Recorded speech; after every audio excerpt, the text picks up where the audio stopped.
Mesdames et messieurs, bonsoir. Je suis ravi de vous retrouver après cette journée d'échange. Bonsoir. Vous êtes président de France Invest depuis 2 ans et demi. Vous portez cette association, l'association des fonds d'investissement en France, donc sur beaucoup de sujets. On va revenir d'ailleurs peut-être sur certaines victoires qui semblent à portée de main sur les sujets les plus actuels. Une première question peut-être, donc d'abord merci d'être avec nous. Une première question peut-être directement orientée vers les patrons, les patronnes d'entreprises qui peuvent nous écouter aujourd'hui. Alors que nous sortons de 2 années de vaches maigres, les dirigeants peuvent avoir des réserves quant à l'ouverture de leur capital, ou en tout cas l'ouverture importante de leur capital. Mais ces patrons et ces patronnes, pour autant, vont avoir besoin d'aide pour le rebond, parce que qui dit rebond dit financement. Comment les fonds et le private equity vont pouvoir répondre à ce besoin et accompagner ces dirigeants ? La question du long terme est importante, mais peut-être un petit mot rétroactif depuis le début de cette crise. Je pense qu'on va prendre l'habitude d'avoir une grosse crise tous les 10 ans, tous les 10-11 ans. J'espère qu'on n'en aura pas une en 2030-2031.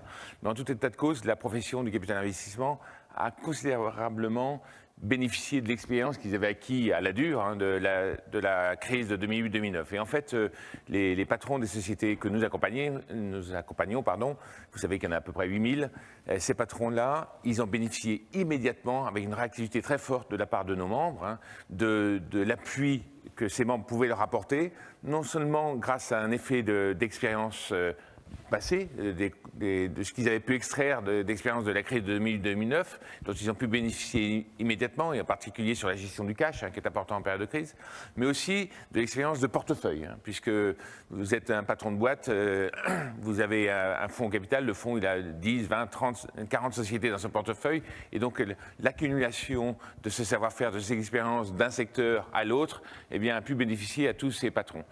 À tel point qu'on a fait, avec l'aide de PwC, un baromètre, je crois que c'était fin mai, début juin, auprès d'un peu plus de 100 patrons de boîtes, des patrons de boîtes familiales, qui n'avaient pas d'actionnaires financiers, et des patrons accompagnés par des actionnaires financiers. Et ce qui en est ressorti de façon très très forte, c'est que ceux qui n'avaient pas d'actionnaires financiers au capital se sont sentis assez seuls, et ont regretté vraiment de ne pas avoir un actionnaire financier pour pouvoir échanger avec eux, gagner un peu cette confiance en eux sur les mois qui venaient, qui étaient des mois assez challenging. Donc je pense que ça nous a aidé aussi à convaincre un certain nombre de patrons de sociétés familiales qui sont quelquefois un peu réticents à nous faire rentrer à leur capital, que finalement c'est pas si mal d'avoir des gens qui peuvent les aider et de bénéficier de cet effet d'expérience.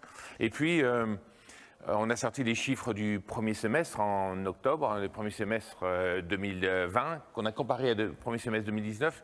Et ce qui nous a beaucoup étonné, et de façon favorable, c'est que ces chiffres n'ont quasiment pas baissé en termes d'investissement. 2019, à peu près 7,8 milliards, 7,9 milliards d'investissement dans les sociétés. Et premier semestre 2020, 7,5 milliards. Donc vous voyez, une quasi-stabilité de ces chiffres-là. Et ce qui est encore plus intéressant, c'est que sur ces 7,5 milliards investis dans nos 8000 sociétés, eh bien 60% l'a été en cash-in, c'est-à-dire en argent qui est rentré en augmentation de capital, en soutien des entreprises, et non pas en cash-out vers les actionnaires. Donc je pense que la profession, globalement, a réagi vite, a réagi bien, a vraiment aidé et a fait le job. Alors, à plus long terme, on en arrive aujourd'hui à ce qu'on va pouvoir faire dans les 2 ans qui viennent. Et j'étais ce matin à Bercy parce que le ministre de l'Industrie, de l'économie et des finances a lancé officiellement un mécanisme sur lequel nous travaillons chez France Invest depuis la fin avril de l'année dernière, donc presque 12 mois, sur un renforcement des hauts de bilan de, j'espère, 10 000 PME et ETI dans les 15 mois qui viennent. Ce renforcement en haut de bilan, il ne va pas être en action, puisque nous ne voulions pas donner le sentiment aux sociétés familiales qui avaient besoin, pour financer leurs investissements futurs, de renforcer leur haut de bilan. Nous ne voulions pas leur donner le sentiment que nous profitions de la crise pour rentrer par effraction à leur capital sur des valorisations un petit peu basses du fait de la crise à leur capital. Donc on s'est dit, on va mettre en place des mécanismes non dilutifs, d'où le choix qu'on a pris d'instruments d'obligations subordonnées, mécanismes non dilutifs, et pendant les 8 ans des contrats de ces obligations subordonnées, qui ne sont remboursables que, in fine, dans 8 ans, il y a une duration très très longue, eh bien, on va essayer de prouver à toutes ces sociétés familiales qu'on leur apporte bien plus que de l'argent. On va leur apporter de l'ESG, on va leur apporter de la transition digitale, on va leur apporter de la gouvernance et surtout une capacité de rebond et de croissance externe, comme on sait le faire auprès de nos entreprises. Ce mécanisme qu'on va partager avec les banques, qui elles vont distribuer des prêts participatifs, nous visons, enfin le ministre en tout cas, visait 20 milliards d'euros en provenance des assureurs. Et l'État joue le jeu, joue son rôle, puisque ces 20 milliards d'euros, on va les obtenir des assureurs parce que l'État a consenti une garantie de première perte sur ce mécanisme à hauteur de 30% maximum de ces 20 milliards. Donc, dans le projet de loi de finances 2021 qui a été adopté par l'Assemblée en décembre 2020, eh bien, il y a jusqu'à 6 milliards de garanties accordées, qui fait que les assureurs investissent dans ce mécanisme quasiment sans risque. Et nous allons pouvoir bénéficier, je pense, sur ces 20 milliards, d'environ 6 milliards qui vont être fléchés vers les acteurs du capital développement, qui vont candidater pour distribuer, se partager ces 6 milliards et le distribuer dans 2000 à 2500 PME ETI dans les 15 mois qui viennent. Des sociétés de nos portefeuilles, mais surtout des sociétés familiales qui vont pouvoir remettre en haut de la pile des projets d'investissement qu'ils avaient un peu passé en bas de leur pile, leur priorité, parce qu'ils ont pris tellement de PGE, de prêts à tout, de prêts rebond, qu'ils ont évidemment un petit peu d'angoisse sur leur cash flow futur. Eh bien, on leur dit, grâce à cet argent, grâce à ce haut de bilan renforcé, qui n'est remboursable qu'au bout de l'année 8, je le rappelle, eh bien, vous allez pouvoir refaire ces projets d'investissement que vous aviez un peu sous le boisseau. Et puis le dernier point, c'est qu'à partir de l'été dernier, Bercy, avec notre aide, a lancé ce qu'il a appelé le label Relance, qui permettait à certains fonds qui se levaient, des fonds cotés, mais surtout des fonds non cotés, ça vise vraiment les fonds non cotés, de lever de l'argent sur un certain nombre de présupposés en termes d'investissement dans les territoires, d'investissement ESG, une certification relance. Et c'est hier, puisqu'il y avait un petit peu un point d'étape hier qui a été fait, c'est 147 fonds qui étaient labellisés pour un encours actuel de 13,4 milliards qui ont été levés et un encours futur, si tous les fonds qui sont labellisés relance vont jusqu'au bout de leur fundraising, de 24,5 milliards. Donc, vous voyez, c'est quand même assez massif et c'est un moyen de capter l'épargne des Français, les fameux 200 milliards que les Français ont accumulés en épargne pendant les derniers 12 mois, de le flécher vers l'économie productive à travers ces fonds labellisés relance. Et du coup, excusez-moi, donc d'abord, on voit que le private equity tout entier français se mobilise pour prendre le relais des mesures gouvernementales, pour aider en marge de la gestion de la crise et du coup des finances très court terme, pour aider les entreprises à se transformer, à s'améliorer. Finalement, c'est la même histoire, simplement on le fait avec des acteurs étatiques maintenant. En fait, pour être franc, je ne devrais peut-être pas le dire, mais c'est nous qui avons suggéré dès le mois de mai au Trésor, on leur a dit pourquoi est-ce qu'on ne met pas en place un mécanisme de quasi-fonds propres. Et donc c'est à partir de ce moment-là qu'on a phosphoré l'un et l'autre, et je dois les remercier parce qu'on a eu des échanges très constructifs, très directs, très enrichissants depuis maintenant 10-11 mois là-dessus, et évidemment l'État a joué son rôle en donnant cette garantie. Donc je pense que on s'est auto-approprié ce besoin de CAPEX, ce besoin d'investissement que ces PME ETI vont avoir. Et il y avait ce matin 4 ou 5 patrons de boîtes qui témoignaient de leur appétit pour ces mécanismes dès qu'ils seraient disponibles. Et j'espère qu'ils seront disponibles dans le courant du mois d'avril ou début mai. Voilà, je pense que ça, c'est vraiment important. Et puis peut-être aussi, bon, vous le savez tous, dans la profession, nous sommes des accélérateurs de croissance, que ce soit dans le venture, que ce soit dans le capital développement ou le capital de transmission. Nous sommes vraiment des accélérateurs de croissance et nous ne sommes pas le loup dans la bergerie quand on rentre au capital d'une société familiale. On est vraiment là pour les aider à aller plus vite plutôt que de les emmerder et au jour le jour. Eh bien, on fait depuis une dizaine d'années maintenant, on mesure un petit peu la création de valeur telle qu'elle ressort des sociétés sur lesquelles une opération de LBO a été faite, entre l'entrée et la sortie. Et ce qu'on voit, c'est en moyenne, sur les... On a dû en étudier peut-être depuis 7-8 ans, pas loin de 200, eh bien, il y a un multiple entre la valeur d'entrée en capital et la valeur sortie en capital de 2,56. Donc on est vraiment des accélérateurs de croissance. Et ce qui est plus intéressant, c'est que cette croissance, elle vient de quoi? Elle vient de la croissance du chiffre d'affaires, croissance de la rentabilité, croissance de la valeur stratégique de la boîte. C'est une boîte qu'on achète en moyenne 8-9 fois l'EBITDA et qu'on revend 10-11 fois l'EBITDA. Parce qu'elle est devenue de française à européenne, d'européenne à mondiale. Et puis, ce qui est contre les préjugés qu'on a souvent, qu'on nous oppose à nous, la création de valeur liée à l'effet de levier, c'est moins de 6%. Donc ce n'est pas grâce à l'effet de levier qu'on gagne notre argent, nous, collectivement. Et puis je voulais citer peut-être un dernier point, c'est j'ai demandé spécifiquement qu'on travaille sur 2 études, dont l'une est sortie récemment, l'autre va sortir dans le courant du mois de mars ou début avril. La première, on a travaillé avec KPMG sur une série de 100-120 sociétés qui étaient sous LBO et qui ont eu des problèmes depuis 2005. Vous voyez, donc on a vu toutes celles qui sont passées en conciliation, en mandat ad hoc, voire en règlement judiciaire. On a essayé d'analyser, en discutant avec les gérants, avec les patrons de ces boîtes-là, les raisons des difficultés. Eh bien, c'était mon sentiment intuitif, mais je voulais le prouver, l'effet de levier, la dette trop élevée, dont on nous dit souvent qu'on met sur les frêles épaules de ces sociétés, ça correspond à 5% des cas. 95% des cas de difficulté, c'est un changement structurel du marché. Le marché a évolué plus vite, plus fort que ce qui avait été envisagé dans les business plans, ou des problématiques de management. Un management qui est bien adapté pour une phase de croissance, qui l'est moins pour une phase de décroissance. Voilà. Donc je crois que c'était important d'avoir cette étude parce que j'en ai un peu assez d'entendre souvent que la boîte est allée au tapis parce que ces méchants financiers avaient mis des dettes monstrueuses sur ses frêles épaules. Ce n'est pas le cas dans 95% des cas. Et ça souligne du coup les apports extra-financiers des fonds, puisque bien sûr, c'est ce que vous dites. Bien sûr. Et alors, la deuxième étude, je vous déflore juste un petit peu sa tonalité, c'est qu'on a comparé une centaine de sociétés qui ont fait l'objet de PME, qui étaient à l'origine des PME, et qui 10 ans plus tard, via le passage dans les mains de 2, 3 ou 4 financiers successifs, sont devenus des vrais ETI.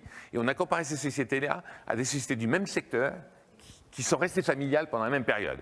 Et vous le verrez dans l'étude qu'on en sortira, le différentiel de taux de croissance entre les boîtes soutenues par des fonds pendant 15 ans et les boîtes qui sont restées familiales est vraiment très très net. Donc encore une fois, je pense qu'on peut dire qu'on est des accélérateurs de croissance dans les sociétés qu'on accompagne.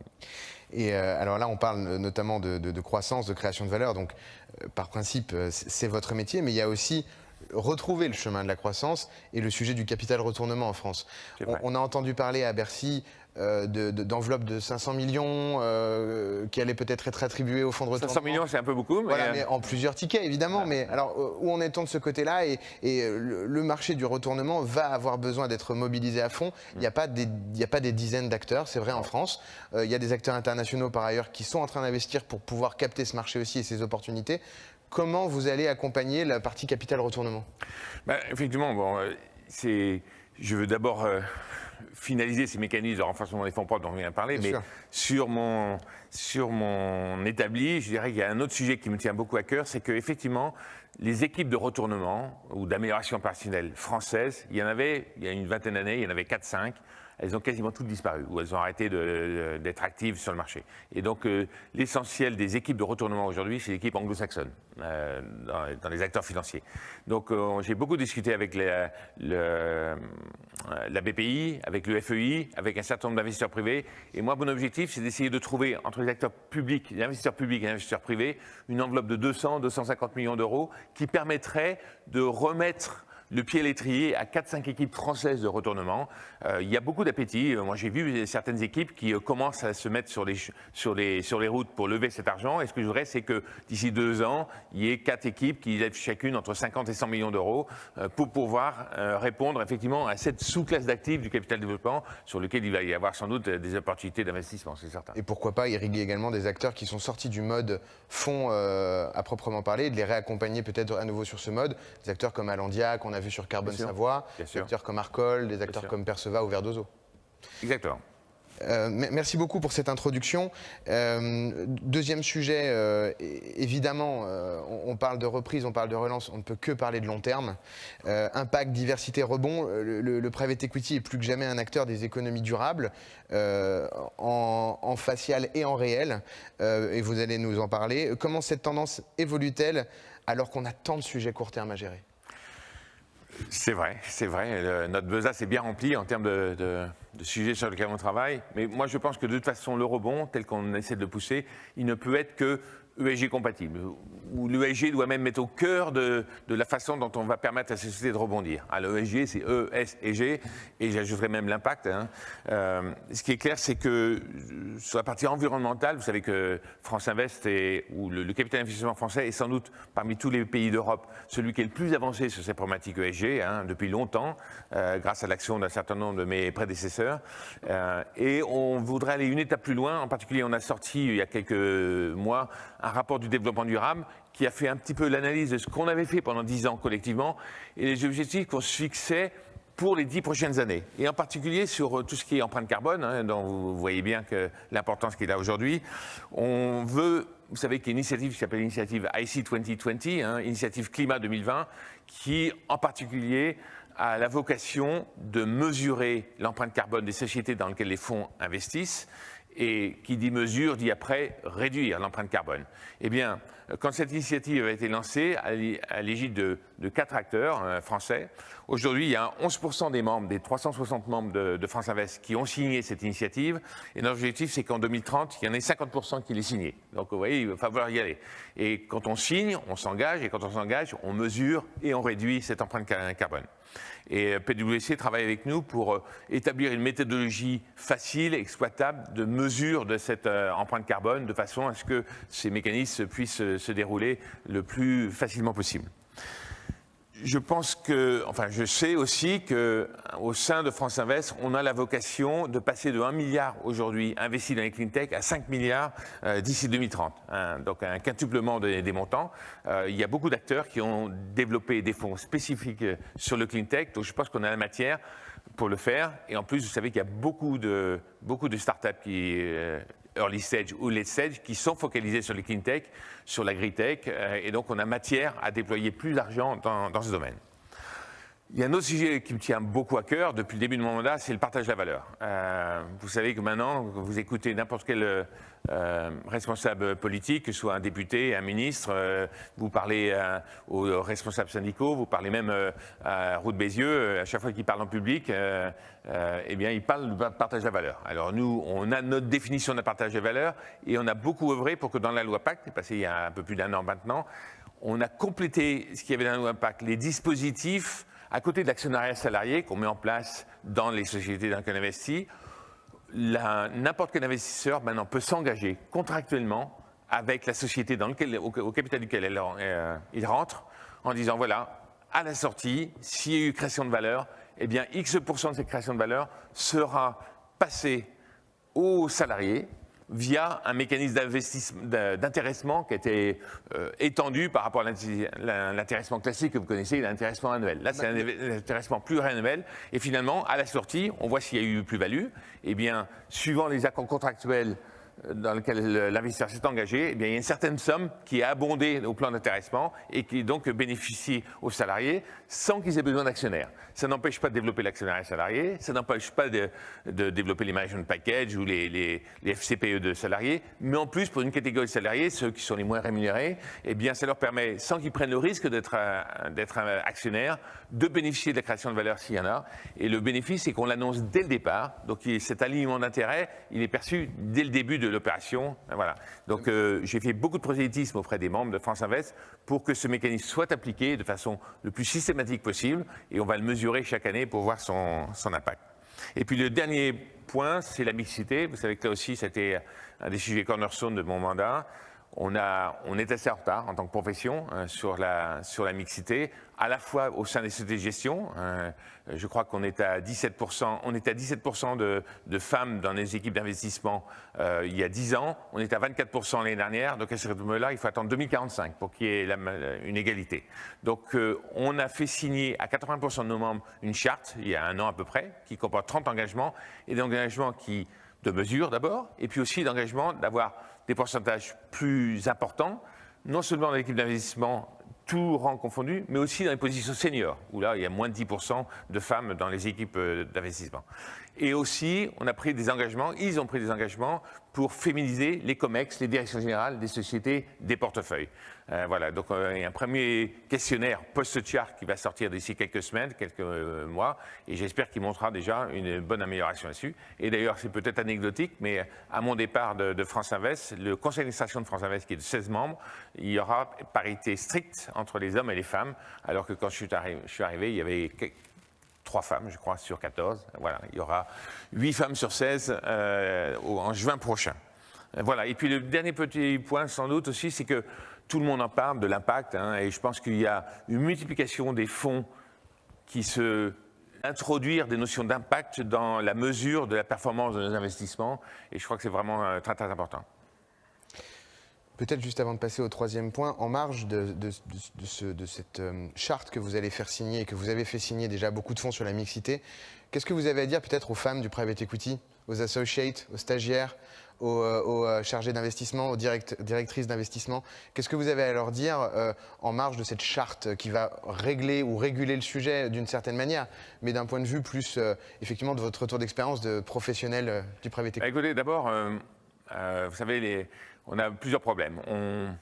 On n'arrive pas à flécher vers notre profession beaucoup de femmes à la sortie des écoles ou des universités. Donc on travaille beaucoup avec Level 20, qui est un organisme qui regroupe un certain nombre de femmes de la profession, où on fait du mentoring et de l'outreach dans les écoles. Et donc on va voir dans les écoles à Paris et en province les femmes en leur disant faites des carrières dans le capital investissement, vous aurez quand même une vie sociale à côté, hein, c'est moins exigeant que la banque d'affaires, hein, vous ne passerez pas 2 heures par nuit simplement à vous reposer, donc faites vos carrières là-dessus, et on va essayer de les garder aussi à la première maternité, où on en perdait quand même beaucoup, hein, et donc on a beaucoup orienter le débat sur les congés paternité, parce que si les hommes sont obligés de prendre des congés à la naissance des enfants, eh ben, ils seront beaucoup plus réceptifs à bien réaccueillir les femmes quand elles reviennent de leur congé maternité, ce qui est souvent un problème dans nos professions. On a défini toute une série de biens conscients et de processus de recrutement pour ne pas biaiser le recrutement, pour que jusqu'à la fin des processus de recrutement, il y ait un homme, une femme qui soient toujours en compétition pour prendre des jobs, hein. Et donc moi j'ai aussi éduqué les chasseurs de tête en leur disant allez rechercher des profils un peu différents ailleurs que de piquer une femme de chez Paul pour la mettre chez Pierre. Voilà, donc tout ça c'est un travail qu'on a fait de fond. Et puis ce qu'on veut, c'est permettre aux femmes qui font leur carrière dans le capital investissement, souvent on s'est aperçu qu'à 33, 34, 35, 36 ans, elles commençaient à avoir un plafond de verre et n'accédaient pas aux positions seniors. Donc j'ai lancé il y a 2 ans les grands prix des talents féminins, où on pensait que la première année on aurait une vingtaine de femmes qui candidateraient. On a eu 75 la première année, et la deuxième année, bon, c'est reporté à cause du Covid, mais on va faire une grande fête pour ces deuxièmes grands prix en octobre ou en novembre. Et on a eu 127 candidates. Et ce qu'on veut, c'est rendre ces candidates visibles. On va faire un annuaire qu'on va distribuer aux chasseurs de tête de ces 127 candidates, de façon à ce que si les gens, dans leurs équipes, ne leur donnent pas des vraies carrières, elles soient suffisamment visibles pour que ce soit leurs petits copains qui les piquent. Voilà. Donc j'espère que ce sera vertueux dans ce sens-là. Merci d'avoir pris la plus grande partie de ce keynote pour parler de ces sujets importants. Dernière question qu'on avait évoquée, les classes d'actifs. Que ce soit sur l'infrastructure, le venture, on voit que ça bouge énormément dans la tech, on voit que certaines classes d'infrastructure, peut-être pas l'aéroportuaire, mais d'autres classes sont booming également. Quelle tendance vous identifiez pour cette partie-là du capital investissement? Peut-être sur l'infrastructure, je pense que c'est peut-être important de rappeler que bien qu'il y ait peu d'acteurs infrastructure en France, parce que c'est une classe d'actifs assez nouvelle, hein, elle date des années 2005-2006, hein, donc elle a 15 ans, on a des gros acteurs en France. Alors je suppose que historiquement c'est lié à un État très centralisateur qui a lancé des grands programmes d'infrastructure, et donc cette culture d'infrastructure est sans doute plus ancrée en France qu'elle l'est en Angleterre, en Allemagne ou en Italie. Et donc à une vingtaine d'acteurs d'infrastructure, ils ont levé l'année dernière 15 milliards d'euros, c'est-à-dire presque autant que les 300 acteurs du capital investissement. Donc il y a quelques gros acteurs que vous connaissez, Meridiam, Antin, Ardian, Infravia, Mirova, etc. Donc ça c'est bien qu'on ait en France ces gros acteurs d'infrastructure. Bon, l'infrastructure, certaines sous-classes d'actifs d'infrastructure ont souffert. Ceux qui sont investis dans les aéroports, dans les autoroutes, l'année 2020 n'a pas été topissime. Mais par contre, sur les réseaux télécoms, La digitalisation a montré que c'était quand même important d'avoir des réseaux très très solides. Et puis, on mène une réflexion assez importante au niveau de France Invest en disant, là où sans doute il faut orienter les acteurs d'infrastructure, c'est vers les infrastructures de santé. Les hôpitaux, les cliniques, etc.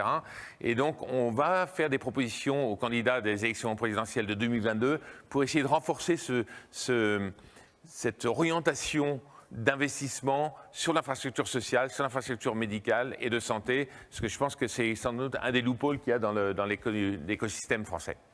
Voilà. Et puis sur le venture, bon, c'est un écosystème qui s'est considérablement développé sous l'impulsion du gouvernement d'ailleurs, hein, de Fleur Pellerin, puis d'Axel Lemaire, puis d'Emmanuel Macron. Et vous savez que Emmanuel, notre président, est très orienté French Tech, hein, donc ça c'est vraiment pour nous, globalement, c'est vraiment super.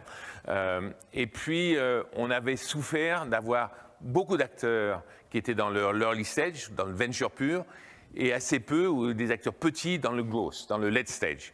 Et que quand une société, une future licorne, levait une série C ou une série D, eh bien finalement, elle se tournait vers des acteurs anglo-saxons qui étaient les seuls qui pouvaient mettre des tickets de 50, 60, 70 millions d'euros unitaires par société. Et donc, on a beaucoup contribué à l'initiative qui s'appelle l'initiative Tibi, qui, vous le savez, a levé 6 milliards d'euros il y a un an auprès des assureurs qui sont engagés à les investir, à les committer sur 3 ans.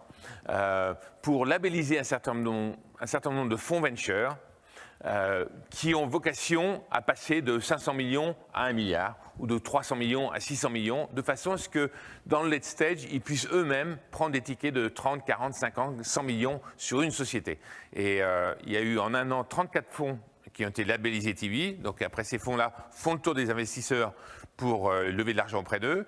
Et je ne sais pas si vous avez vu, mais hier, Sofinnova, qui a été un des premiers fonds labellisés à travers son fonds Sofinnova Crossover, grâce à l'initiative Tibi, est passé d'un fonds qui était à 240 ou 250 millions d'euros, l'a passé à 445 millions d'euros, grâce à cette initiative Tibi. Donc on voit la capacité de remplir là aussi une case qui était mal servie par les acteurs français, qui est sur ces séries D et ce late stage. Et puis, la crise Covid a montré aussi qu'on a quelques acteurs dans la biotech, quelques acteurs dans le medtech, pas suffisamment. Vous avez vu sans doute ce qui a fait un peu polémique, cette société de biotech de Nantes, hein, qui s'appelle Valneva, qui a, pour développer son vaccin, a obtenu des subsides du gouvernement anglais. Hein. Je pense il y a toute une série d'études commanditées par France Stratégie ou par d'autres pour savoir comment on peut améliorer l'écosystème global du financement des medtech et des biotech en France. Et je pense qu'on aura un certain nombre d'initiatives qui seront portées dans les mois qui viennent sur ce sujet-là pour le rendre plus dense, plus fort, plus gros et de capacité à avoir un continuum complet entre la petite early stage et sa capacité à déposer des brevets, sa capacité à avoir des autorisations non pas d'AMM pays par pays ou de tests de vaccins pays par pays, alors qu'aux États-Unis, ça se fait sur 400 millions d'habitants d'un seul coup. Donc on a besoin de travailler au niveau français et au niveau européen à faciliter la vie de ces sociétés early stage et de pouvoir les financer aussi quand elles sont en late stage. Voilà un petit peu ce que je voulais dire sur ces deux classes d'actifs qui effectivement bougent beaucoup en ce moment. Rayonnement de la France, on vient de le voir, ESG, mixité, développement de nouveaux outils en lien avec l'État, 6 milliards avec les assureurs, c'est près de 30% du montant total sur une année qui va être injecté. L'heure n'est pas encore au bilan, Dominique Gaillard, donc je ne suis pas là pour vous dire merci au nom de tout le marché, même si je pense que déjà vous avez... J'ai encore 2 mois à travailler. Voilà. Mais à la limite, peut-être avant ces remerciements qu'on ne manquera pas de faire, qu'est-ce qu'on vous souhaite pour ces 2-3 derniers mois ? J'aimerais bien finir les dossiers sur lesquels j'ai beaucoup travaillé. Et là, le temps joue contre nous parce que vous savez, ces mécanismes de renforcement de fonds propres, c'est très très compliqué. Vous avez 13 ou 14 banques, vous avez 22, 23 assureurs, vous avez les gens de France Invest, donc vous avez le Trésor, vous avez le cabinet du ministre. Pour que tout le monde, vous avez Bruxelles qui a mis sa touche au système. Donc, pour que tout ça soit prêt, opérationnel et qu'on puisse investir dans les sociétés à la mi-mai, il va falloir encore utiliser un petit peu d'huile de coude, hein, ça c'est certain. Donc, j'aimerais bien finir les 3 ou 4 dossiers sur lesquels je me suis beaucoup engagé. Sur la mixité, c'est bien avancé, mais après, il faut qu'on envoie les concrétisations. Voilà, finir ce que j'ai commencé. Le mot est passé. En tout cas, merci infiniment, Dominique Gaillard, pour votre présence aujourd'hui. pour clôturer cette 19e édition du Private Equity Exchange Summit and Awards. La 20e édition aura lieu en décembre. Nous serons ravis de vous accueillir, nous l'espérons, en présentiel. De toute façon, nous serons là, en live ou en physique, pour vous accueillir et pour vous proposer des contenus de très bonne qualité. Nous espérons que cela vous a plu. Aujourd'hui, je remercie toute l'équipe événementielle qui a pu travailler sur cet événement un peu plus longtemps que prévu avec les reports que vous avez pu voir et découvrir au fur et à mesure des mois. Je remercie l'ensemble des collaborateurs de Leaders League, l'ensemble des speakers, l'ensemble de nos partenaires. Et à nouveau, je vous remercie vous, Dominique Caillard, et France Invest, qui êtes partenaire depuis maintenant plusieurs années du Private Equity Exchange. Merci Mathieu. Merci beaucoup. Et bonne soirée. Au revoir.